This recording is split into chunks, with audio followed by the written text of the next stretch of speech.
It has started, and I think that transformation will really accelerate in the coming months and quarters. So you may want to call these, ESG, or environmental, ecological, social, societal, and governance and legal parameters. You may want to call them extra financial metrics or extra financial parameters or variables. I don't like the expression that much myself, but these new parameters, you need to add them. So it doesn't mean you're going to stop doing your old-fashioned normal reporting. Of course, you need performance and risk measurements more than ever, but you're going to add these new ESG components to your reporting, and perhaps you're going to add them as an afterthought or as an additional level or as an additional layer of data in your monthly or quarterly reporting, or perhaps also in parallel, these ESG considerations, they will transform the way you communicate about risk and performance, if you see what I mean. So it's really, it has deep and wide consequences. It has only started, it's precisely or essentially because of pressure exerted by the asset owners. And of course, the asset owners themselves are sometimes themselves under pressure from civil society, activists, and the media, but very often it comes from themselves. So they don't wait to be pressured. They have taken the initiative and they have asked their asset managers, or they have asked the asset management companies running their money to incorporate more and more these ESG metrics or ESG parameters in the way they manage the money, and to make sure that they are truly integrated in the way their money is managed by the investment firms.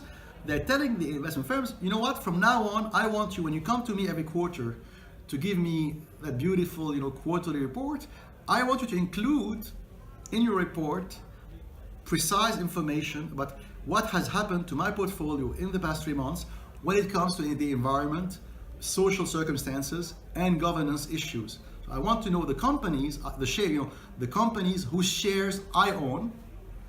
I want to know in the past quarter or semester what they have done in these particular fields, climate, environment, social, and governance.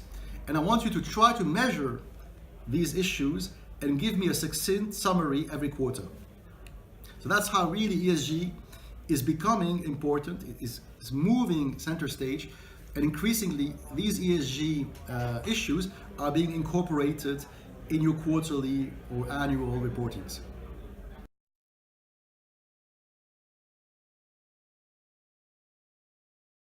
I was kind of hinting to it indirectly earlier.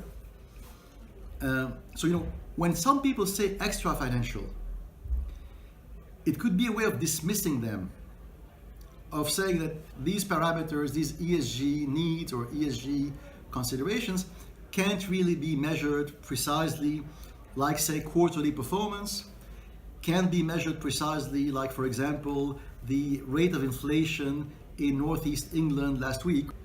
And because they can't be supposedly measured that precisely every week or every month or every quarter, then maybe there's no need to look at them and there's no need to incorporate them in a so-called serious financial accounting document. Nothing could be further from the truth. So usually people who speak like that are either ignorant or they are trying to avoid doing the hard work. And the hard work can be done. So I'm not saying that all ESG parameters can be easily quantified and integrated. Of course not. But some can. So already, right now, at this precise moment, there are some ESG issues that can be measured fairly well and then incorporated in your investment process and in your quarterly reporting, right? And then for some other ESG notions, maybe that reporting will be more verbal or more literary. And I mean by that, maybe that reporting will be more qualitative. So maybe if you go and visit the textile factories used by Adidas and Nike in Bangladesh, you won't be able to say, last month, the social component of the Nike or Adidas, the way they treat these underage Bangladeshi workers, that has improved by 12.23% last week. That would be ridiculous.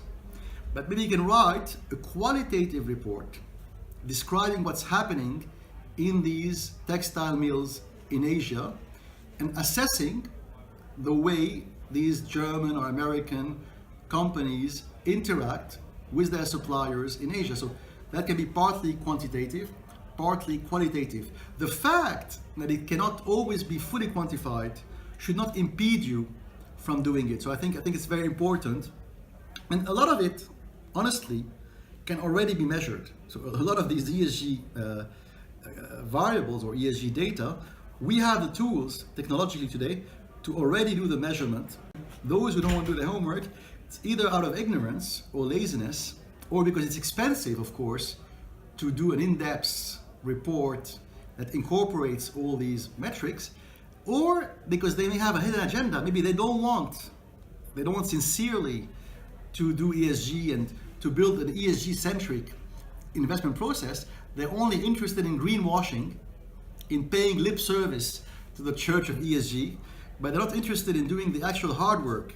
By forcing them to have actually ESG metrics incorporated in their quarterly or monthly financial reports, you as an investor, we as a society, are in a way forcing them to put their money where their mouth is.